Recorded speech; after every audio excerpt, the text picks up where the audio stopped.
6 अप्रैल 1980 जनसंघ ने जनता पार्टी से अलग होकर भारतीय जनता पार्टी बनाई। 4 साल बाद 1984 के लोकसभा चुनाव में पार्टी ने 229 सीटों पर कैंडिडेट उतारे, लेकिन जीती सिर्फ 2 सीटें। गुजरात की मेहसाणा, तत्कालीन आंध्र प्रदेश की हनमकोंडा। खास बात ये थी कि हनमकोंडा में बीजेपी को 51% वोट मिले। बीजेपी के जंगा रेड्डी ने कांग्रेस के कद्दावर नेता और बाद में देश के प्रधानमंत्री बने नरसिम्हा राव को हराया। हिंदी पट्टी की पार्टी मानी जाने वाली बीजेपी का दक्षिण भारत से खाता खुलना खास था, लेकिन 1984 के बाद बीजेपी इस सीट पर कभी नहीं जीत सकी। दक्षिण भारत में बीजेपी के पास 129 में केवल 29 यानी 22% सीटें हैं। वहीं मध्य भारत में 92% और उत्तर भारत में 78% सीटें हैं। 1980 से 2019 तक हुए 10 लोकसभा चुनाव में बीजेपी केरल और पुडुचेरी में खाता भी नहीं खोल पाई। वहीं तमिलनाडु में 7 बार तो आंध्र प्रदेश में 5 बार बीजेपी को बिना किसी सीट के संतोष करना पड़ा।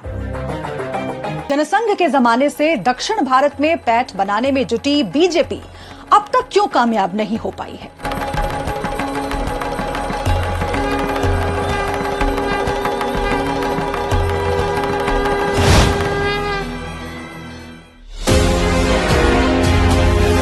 तमिलनाडु के सलेम का गजलाईकन पट्टी जिला जनसभा करते हुए पीएम मोदी ने हिंदुत्व के मसले पर कांग्रेस और सत्ताधारी डीएमके दोनों को घेरा। और किसी धर्म का अपमान डीएमके कांग्रेस का इंडी अलायंस कभी नहीं करता, लेकिन हिंदू धर्म को गाली देने में ये 1 सेकंड नहीं लगाते। लेकिन राम मंदिर समेत हिंदुत्व से जुड़े मुद्दों का जो असर उत्तर भारत में दिखाई देता है, क्या वैसा ही असर दक्षिण भारत में मुमकिन है?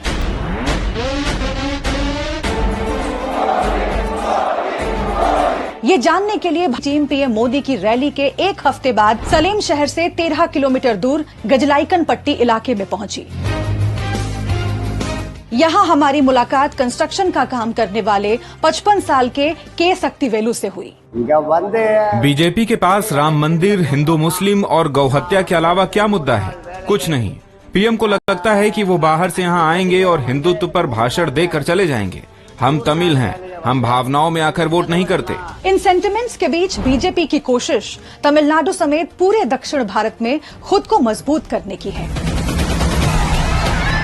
तमिलनाडु में बीजेपी के प्रदेश अध्यक्ष अन्नामलई कुप्पुसामी इसमें अहम फैक्टर साबित हो सकते हैं। साफ सुथरी छवि और युवाओं के बीच पॉपुलर अन्नामलई कोयम्बटूर से चुनाव लड़ रहे हैं। बीजेपी 1998 और 1999 में कोयम्बटूर सीट जीत चुकी है, लेकिन उसके बाद यहां फिर कभी कमल नहीं खिला। इस बार बीजेपी अन्नामलई पर भरोसा कर रही है, लेकिन तमिलनाडु, केरल और आंध्र प्रदेश में पार्टी की राह आसान नहीं है। लोकल लीडर अन्नामलई ने बीजेपी एडीएमके को बहुत अटैक किया, क्रिटिसाइज किया। उनको लीडर्स जयललिता बहुत करप्ट आदमी वो बोला। So ADMK left. So breaking the alliance was again bad idea. इधर लोग भी, आम आदमी भी एजुकेटेड है, न्यूज़पेपर पढ़ने वाला है, दुनिया में या इंडिया में क्या चलता है वो सीखता है लोग। बीजेपी का मेन एजेंडा क्या है? आरएसएस का मेन एजेंडा क्या है? हिंदू मुस्लिम इश्यूज, विकास का इश्यू नहीं बोलता है। दक्षिण का किला भेद पाना बीजेपी के लिए बड़ी चुनौती है। इसकी 5 अहम वजहें हैं। एक्सपर्ट्स के मुताबिक पहली वजह है दक्षिण में ध्रुवीकरण की कम संभावना। इन्वेशन थोड़ा कम है नॉर्थ के कंपेयर से। सो इसी कारण वो पोलराइजेशन अटेम्प्ट सब हार गया बीजेपी। तमिलनाडु और केरल और आंध्रा, थोड़ा तेलंगाना भी वो हिंदुत्व का अपील बहुत कम है।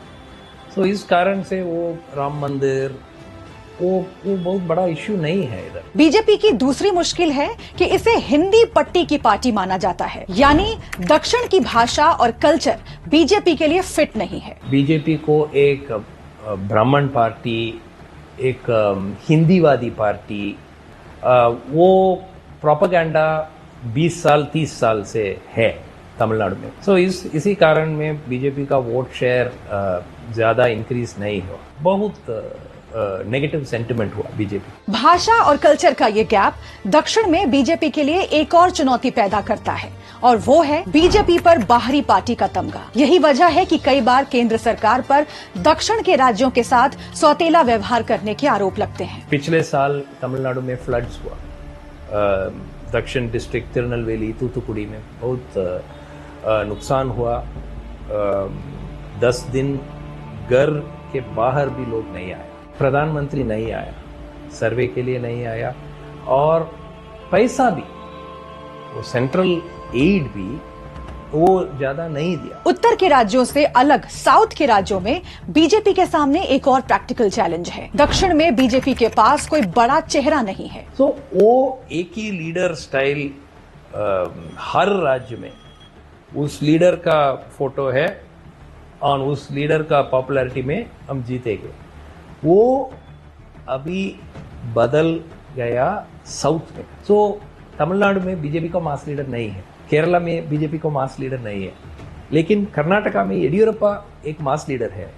इसी कारण से बीजेपी का ग्रोथ हुआ। इन सब के अलावा एक फैक्टर ये भी है कि पाला बदलने वाले नेताओं से दक्षिण में बीजेपी को उतना फायदा नहीं मिला जितना नॉर्थ ईस्ट में। एक्सपर्ट्स के मुताबिक दक्षिण में बीजेपी पार्टियां नहीं तोड़ पा रही। दरअसल नॉर्थ ईस्ट के राज्यों में बीजेपी ने कांग्रेस और स्थानीय पार्टियों या नेताओं को अपने साथ लाकर सत्ता का रास्ता तलाशा। ये काम बीजेपी दक्षिण भारत में नहीं कर पा रही है। एक तथ्य ये भी है कि दक्षिण में पार्टी ने जितनी सीटें जीती उनमें 90% कर्नाटक में और सिर्फ 3% बाकी राज्यों में है। आखिर इसकी वजह क्या है? दरअसल कर्नाटक को बीजेपी का गेटवे ऑफ साउथ कहा जाता है। आरएसएस के गढ़ महाराष्ट्र से लगती सीमा के कारण भी कर्नाटक बाकी दक्षिणी राज्यों के मुकाबले ज्यादा मजबूत है। राज्य की 2 बड़ी धार्मिक कम्युनिटी लिंगायत और वोक्कालिगा का भी इसमें अहम रोल है। लिंगायत की आबादी 17% और वोक्कालिगा की आबादी 13% है। एक जमाने में सारे लिंगायत कांग्रेस के समर्थक होते थे। जिस दिन से राजीव गांधी ने वीरेंद्र पाटिल जो बहुत बड़े लिंगायत नेता थे उनका अपमान किया,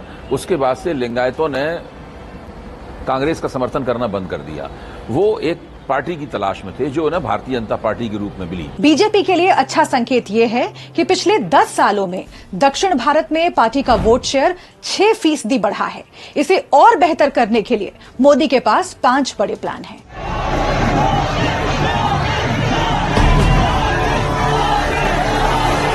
पहला प्लान है लगातार रैली करना। प्रधानमंत्री नरेंद्र मोदी दक्षिण भारत के राज्यों में मिशन के तहत जनसभाएं कर रहे हैं। उनमें कांग्रेस और क्षेत्रीय पार्टियों को लगातार निशाना बना रहे हैं। बीजेपी का दूसरा प्लान है दक्षिण कल्चर को बढ़ावा देना। एक्सपर्ट्स का मानना है कि चाहे नई संसद में सेंगोल की स्थापना हो या राम मंदिर में लगी मूर्तियों के लिए दक्षिण के मूर्तिकारों का चुनाव, ये सब कुछ इस स्ट्रैटेजी का ही हिस्सा है।